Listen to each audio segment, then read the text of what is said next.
Momen tersebut terungkap usai Arya Saloka diundang Prilly Latukonsina berkunjung ke istana megahnya. Arya Saloka yang sudah lama tak berjumpa dengan Prilly pun mengiyakan ajakan tersebut. Kedatangan pemeran Aldebaran dalam sinetron Ikatan Cinta itu pun disambut baik oleh sang pemilik rumah dengan antusias.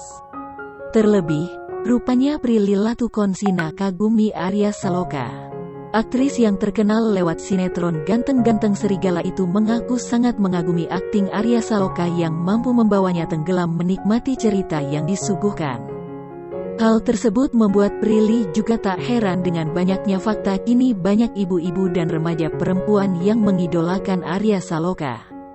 Ternyata sesampainya di sana, Arya Saloka diajak Prilly Latukonsina berkeliling kebun di sekitar rumahnya. Kebun yang terletak tepat di samping rumah Prilly itu merupakan kebun baru yang sengaja aktris muda itu buat untuk menambah kegiatan. Keseruan pun terlihat di antara keduanya saat mulai mengitari kebun tersebut.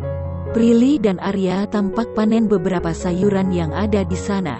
Tak hanya itu, beberapa kali pun terlihat ada momen berfoto bersama untuk mengabadikan momen hangat tersebut.